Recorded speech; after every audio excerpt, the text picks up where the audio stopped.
to Imaginative Visions Journeys, where creators from the entertainment world discuss their journey to turning their dreams into reality. With your host, Justin D. Williams. Welcome, everybody, to ImaginativeVisionsJourneys.com. Justin here, and today, my friends, we are back with another interview. You have seen him on the channel and on the website before, talking about his recent play that we reviewed, we loved. It was amazing, exorcistic, the Exorcist musical parody. And today, we're back to talk about another play, The Amazing Sex Life of Rabbit. So please welcome Mr. Michael Shaw. For sure, how you doing? I'm good. How are you doing, Justin? I'm doing great, and new play coming out soon. So first question I have is the title. Oh yeah. It's so attention grabbing. What does it represent, obviously, without spoiling, and how did you connect that to the heart of the story that we're about to see? Well, it's funny because I think like I had something else that was related, but like similar to it. But as I began to write the play, this became the only title, and I think I like was saving it, and I saved it, not really thinking about what I'd previously wanted the title to be, but what I felt the title should be. Have you ever done that? Like, Yeah. where you say you give something a title just because you felt that that really is what the title was in the second, and like you did it unconsciously. Like it wasn't like me opting for this title as opposed to the old title. I just was like that is what the title is, salacious though it may be. And for those who haven't seen it, obviously we haven't, but how would you describe the play in a few words? I would say it's a four-hander, so it's two couples, and they're meeting over dinner, and they're meeting specifically at the house of the couple, the first couple, which who do not have any money. They're just kind of living hand to mouth like a lot of people are these days in their one-bedroom apartment, and the guy's ex-wife is coming over with her new husband, and the ex-wife is on the cusp of becoming a big national celebrity. Already is, because she's a best-selling author, psychiatrist, and her husband is a billionaire. And they're coming over to the one-bedroom apartment of her ex because they have a proposition. And what originally sparked the idea? It was a situation that did not happen to me, but it's one of those things that I thought of that situation and how what I would do in it. Like I could not get my head around what I would do in that situation if this came to me. And it was that sort of, I guess, that gnawing question that stayed with me over like 10 years. And so then I finally sat down to write the deal in like during the pandemic when I had some time. I only seem to be able to write when like sickness is happening, like whether I'm sick and I can block myself up from like the family and I can like write in my office, because otherwise the demands constantly pull me out. But yeah, the idea has been with me for a long time. Now, whether how it came to me, I don't know how, except for that probably I was looking at my own relationship in my life, my own current wife at that time, and thinking, what would happen if we were broken up and this happened? And speaking of that writing process, for those who also want to get into obviously writing their own theater and the show, how would you say your writing has evolved from the first play that you've ever done to now? Oh, I think one's relationship with your craft. I mean, the more you do it, the less your craft feels like something you're experimenting with for the sake of experimentation. I think finding your voice as a writer through relentless work at writing unifies you with that craft to the point where you're able to strip away a lot of the things that seem sort of externally interesting about an idea, and you start to get to the heart of what the characters want, and um, you start to see what ideas are truly original and fantastic because you've gone through all the banal ones already. You now know how to spot it in other people's work, and you're like, that's not interesting. You think that's interesting, but that's really not interesting. You know what I mean? And then you're like, I've already thought of that, and that's not interesting. So what I think would be interesting is, so like your ideas become much more seasoned um, with each pass. Is it hard to make cuts? Like, for example, like you have the original draft which you're writing, you Right. really, really like it, and you're like, but you're looking at just thinking of thematically how the show's gonna be. It's like, I think we can probably chop this off. I really want to keep it, but this has to go because of like logistics or things of that nature. Oh, it's always hard, right?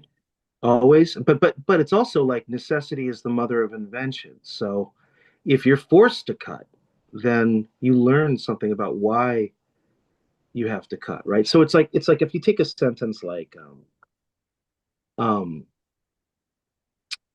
Bob's favorite place in the whole world was the butcher shop on Sunset. Like you take that sentence, right?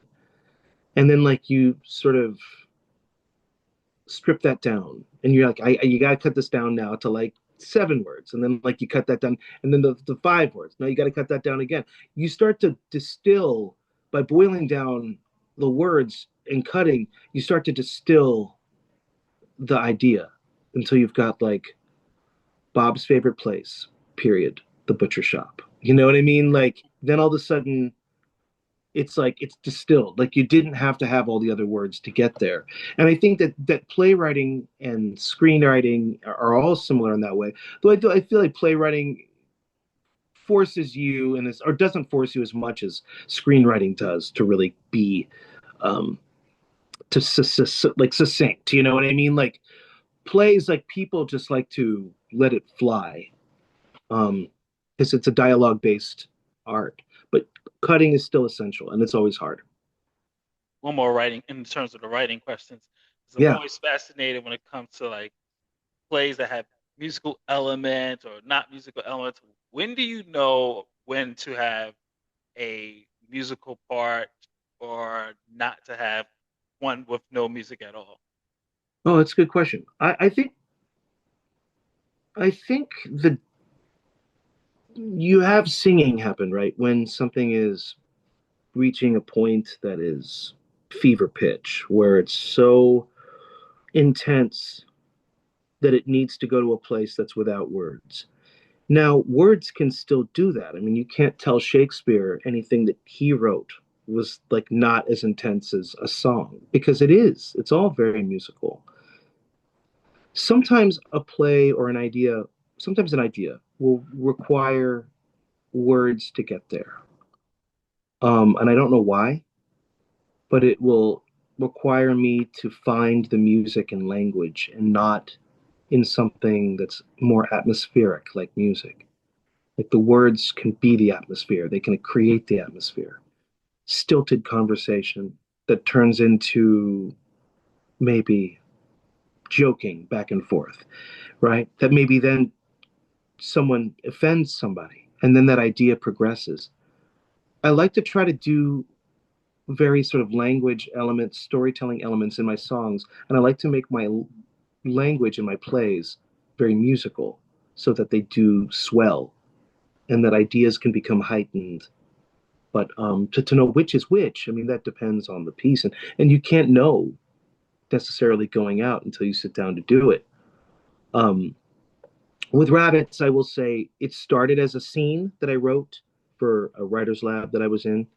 Um, and so I think I always pictured it that way, but I could easily have made that a musical, I think, in some ways. But it called for the words.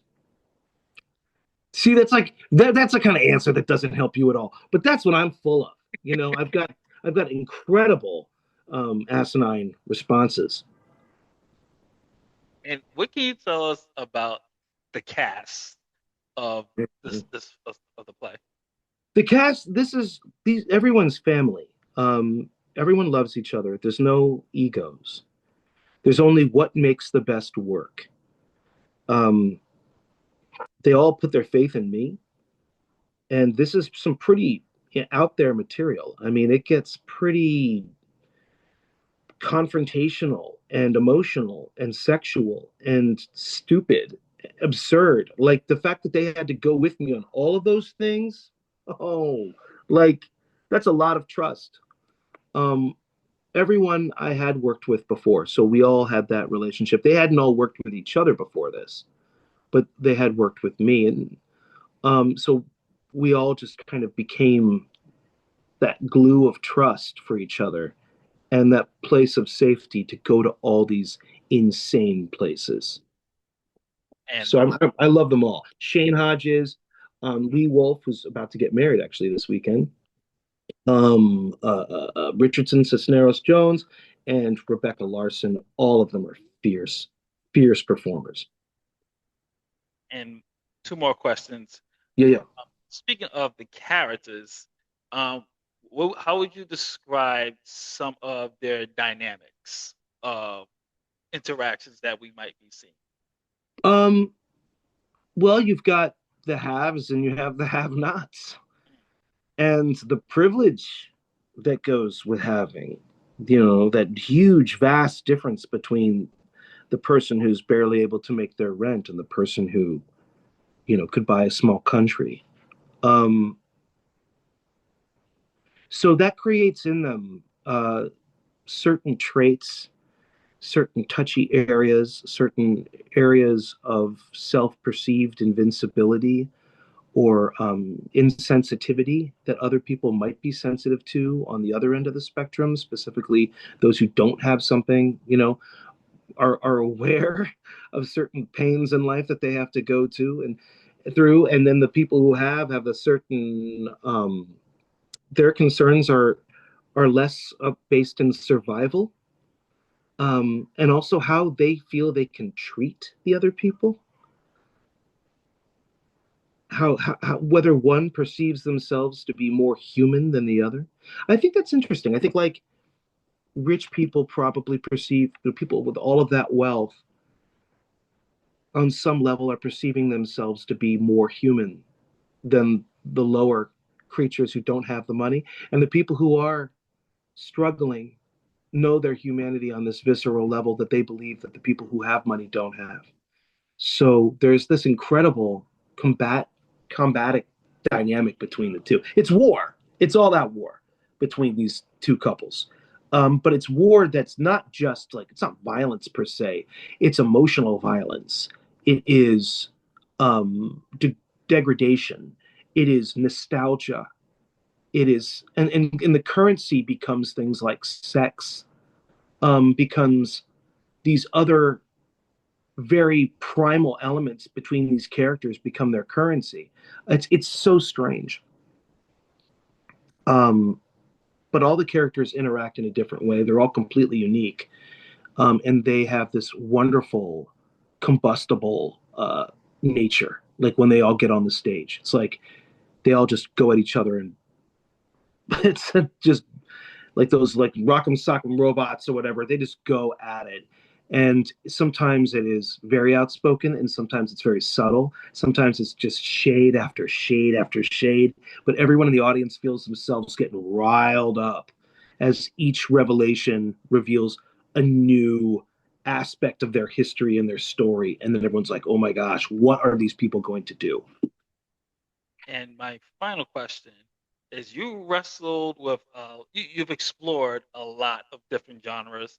Do you Yeah. have a favorite genre that you really love to do, or is there, or you just like to just whatever inspires you, even if it's a genre you've never flirted with, you like, I want to try this.